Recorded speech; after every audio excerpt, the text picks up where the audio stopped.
Didik Gunawan, SEMM, selaku dosen pengampu. Di sini kami akan mempresentasikan hasil diskusi kami yang berjudul Skala Pengukuran. Halo semuanya, selamat datang di video tugas kami tentang skala pengukuran. Fondasi penting dalam statistik ekonomi. Bayangkan Anda sedang menganalisis data UMKM di Yogyakarta atau mengevaluasi kebijakan bansos di Jawa Tengah. Tanpa skala pengukuran yang tepat, analisis Anda bisa salah arah, seperti kapal tanpa kompas. Dalam 20 menit ke depan, kami akan menjelaskan 4 skala pengukuran nominal, ordinal, interval, dan rasio dengan contoh lokal dan aplikasi praktis untuk pembelajarannya.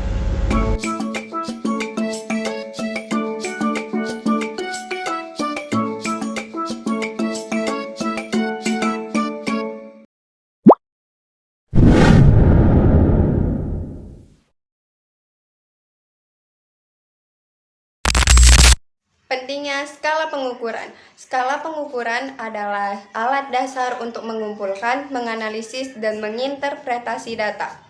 Tanpa pemahaman yang kuat, analisis dapat salah arah. Contohnya, mengelompokkan penduduk berdasarkan kepuasan hidup. Ikhtisar jenis skala pengukuran. Ada 4 jenis skala: 1. Skala nominal, 2. Skala ordinal, 3. Skala interval, 4. Skala rasio. Karakteristik utamanya yaitu 1. Skala nominal, yaitu kategori tanpa urutan. 2. Skala ordinal, yaitu urutan tanpa jarak terukur. 3. Skala interval, jarak sama tanpa nol absolut. 4. Skala rasio, jarak sama dengan nol absolut.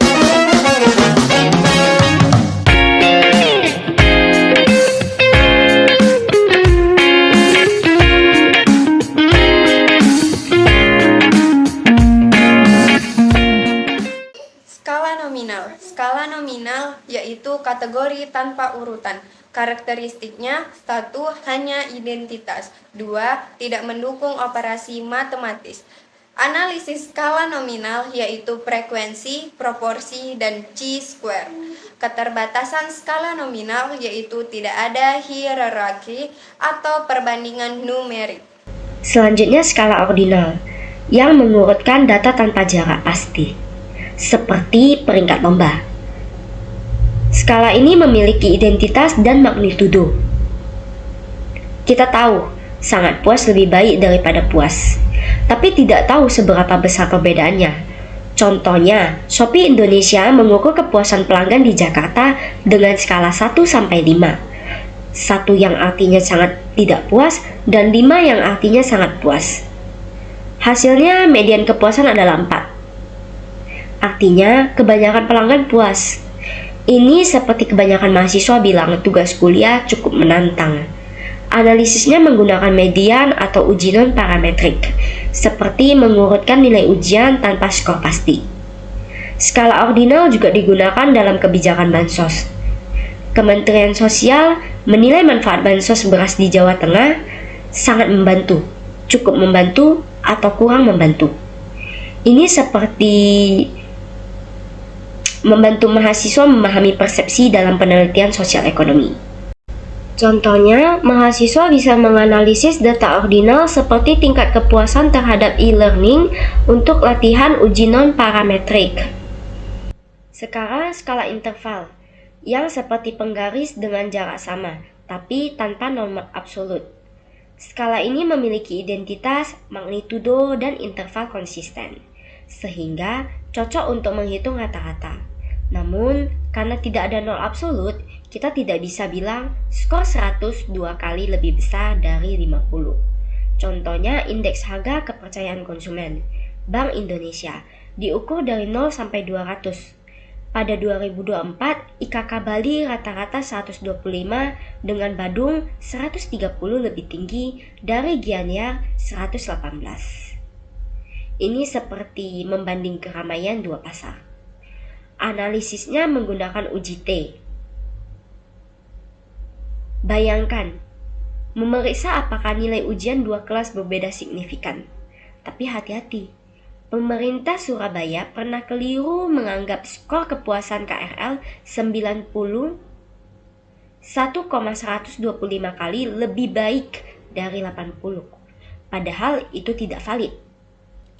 Contohnya, mahasiswa bisa menggunakan skala interval untuk tugas analisis indeks seperti IKK atau skor kepuasan pelayanan publik dengan UJT atau ANOVA.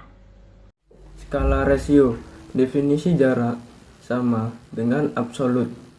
Karakteristik identitas menghitung interval sama 0 absolut, mendukung semua operasi matematis, tambahan, kurang, kali, bagi. Analisis, regulasi, korelasi rasio. Keunggulan fleksibel untuk analisis kuantitatif.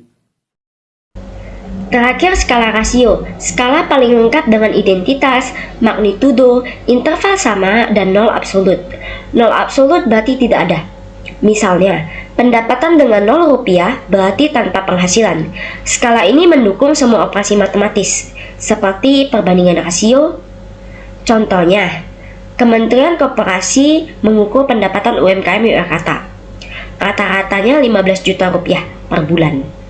Pendapatan kuliner 20 juta rupiah per bulan, 1,33 kali lebih besar dari kerajinan, 15 juta rupiah per bulan. Analisisnya menggunakan regresi, seperti peta yang menunjukkan bagaimana tenaga kerja meningkatkan pendapatan.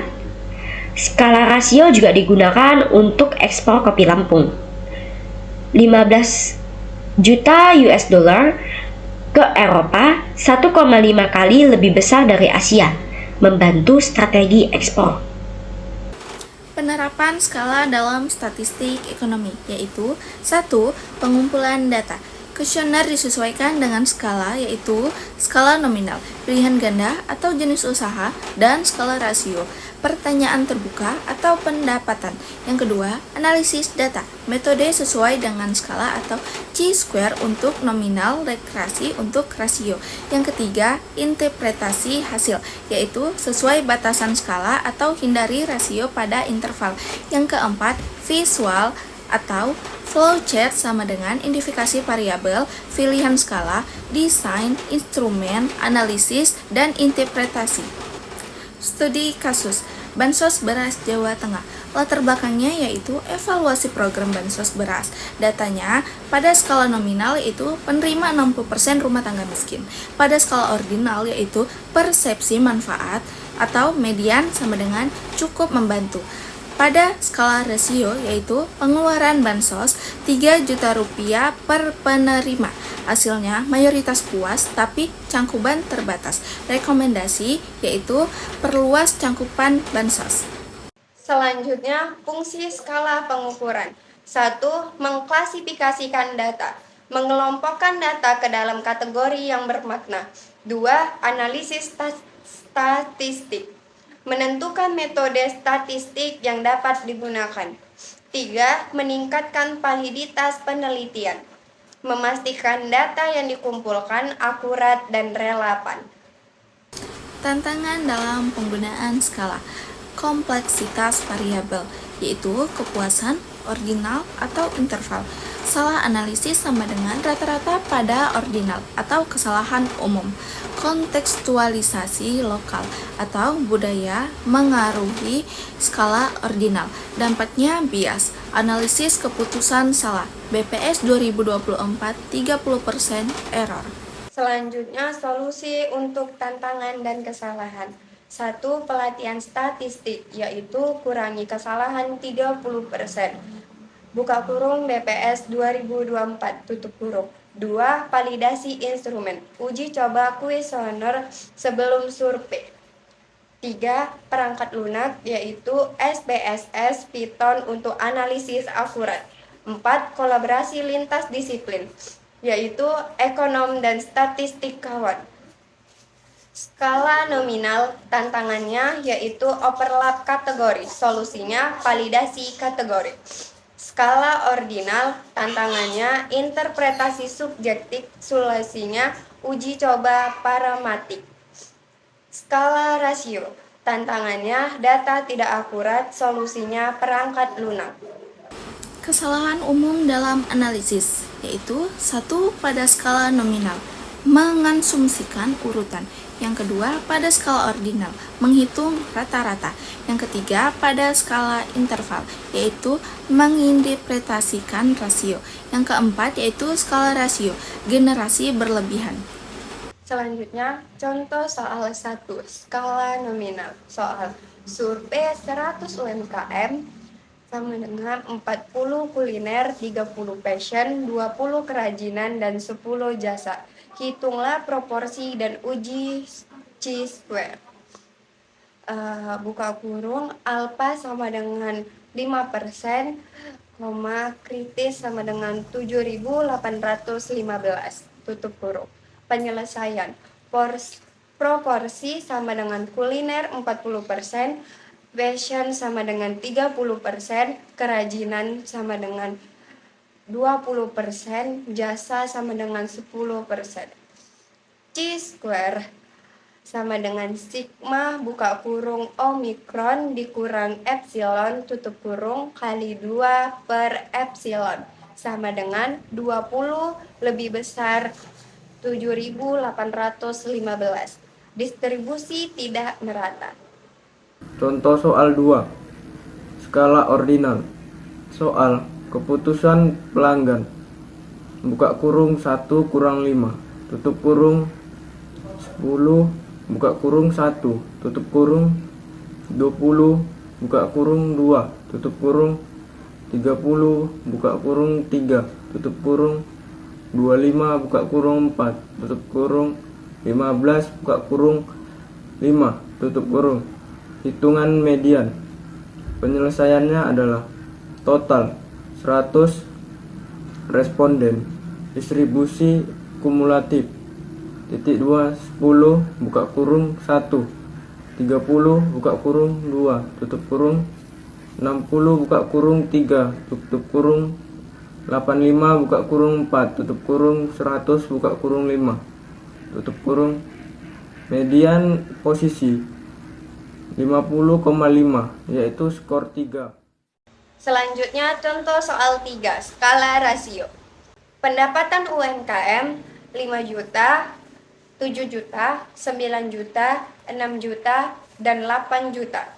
Hitunglah rata-ratanya.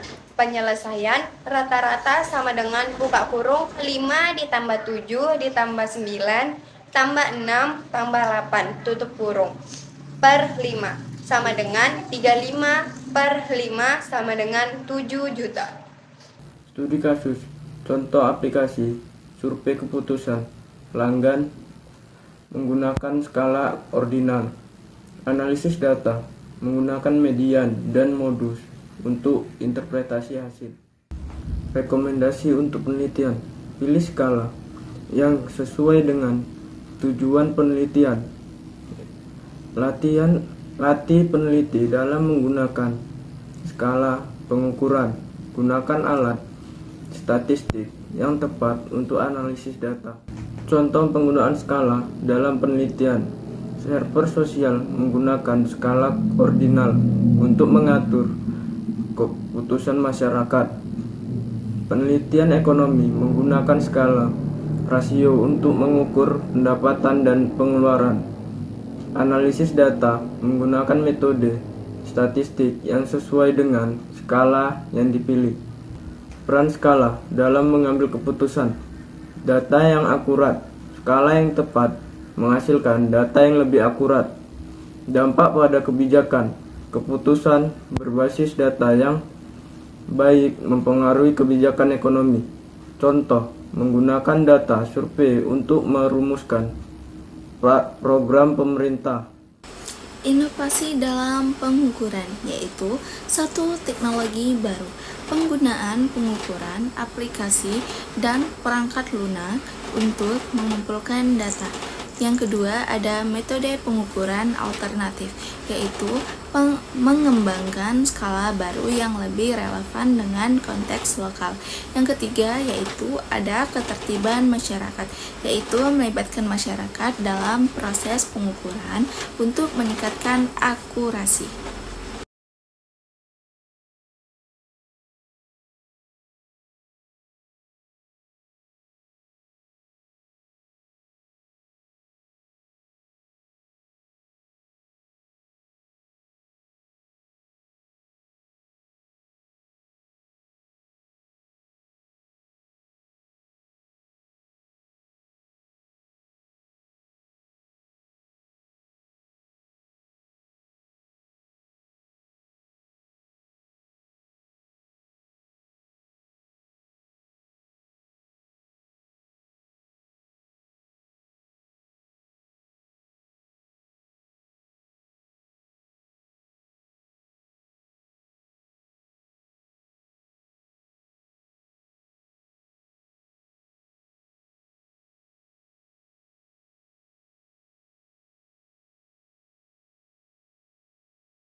Kesimpulan dan rekomendasi. Kesimpulannya yaitu skala pengukuran adalah fondasi statistik ekonomi, nominal untuk klarifikasi, ordinal untuk peringkat interval, untuk indeks, rasio untuk kuantitatif. Tantangan diatasi dengan pelatihan dan teknologi, dan rekomendasinya yaitu standarisasi skala berdasarkan panduan BPS, pelatihan statistik untuk penelitian, adopsi teknologi. Demikianlah hasil video dari kami tentang skala pengukuran dalam statistika ekonomi. Kami harap informasi yang kami sampaikan bermanfaat untuk pembelajaran kalian ya. Jangan lupa untuk like, share, dan tinggalkan komentar di kolom YouTube ya. Kami ingin tahu apakah skala favorit kalian untuk tugas statistik. Terima kasih telah menonton dan sampai berjumpa kembali di video berikutnya ya. Selamat belajar dan semoga sukses kalian semua. Bye.